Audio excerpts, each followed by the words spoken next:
Hi friends, welcomes to Aadhini's kitchen. நம்ம இன்றைக்கி கருவாட்டு குழம்பு தான் வில்லேஜ் ஸ்டைலில் பண்ண போகிறோம். அதுக்கு வந்து வெஜிடபிள்ஸ்லாம் முன்னாடியே கட் பண்ணி வச்சிடலாம். ஒரு பேன் எடுத்துக்கோங்க. ஆயில் ஒரு நல்லெண்ணெய் தான் இதுக்கு யூஸ் பண்ணணும், நல்லாயிருக்கும் டேஸ்ட்டு. 2 ஸ்பூன் ஆயில், கடுகு, உளுந்தம்பருப்பு, ஜீரகம், வெந்தயம் கொஞ்சமாக சேர்த்துக்கோங்க.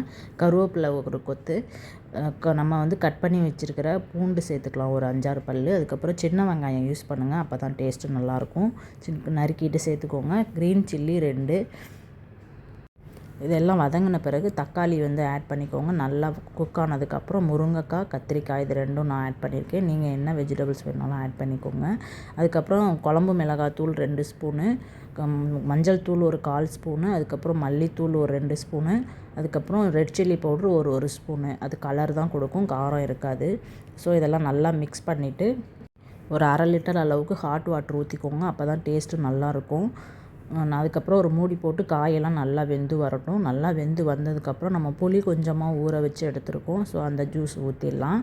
புளி கொஞ்சம் என்னது நல்லா புளிக்கும். ஸோ நான் கொஞ்சமாக தான் எடுத்திருக்கேன். நல்லா புளிப்பு கொஞ்சம் அதிகமாக இருந்தால் நல்லாயிருக்கும் இந்த குழம்பு. அதுக்கப்புறம் தேங்காய் ஒரு 1/2 மூடி அளவுக்கு நல்லா ஃபைனாக அரைச்சி ஊற்றிக்கோங்க.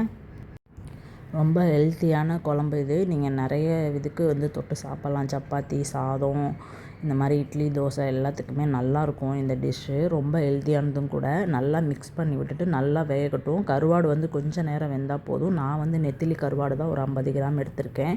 நல்லா குழம்பு வந்து பக்குவத்துக்கு வந்ததுக்கப்புறம் நீங்கள் கடைசியாக கொத்தமல்லி வேணால் போட்டுக்கோங்க. நான் வந்து கொத்தமல்லி இல்லாதனால கறி லீவ்ஸ் தான் போட்டிருக்கேன்.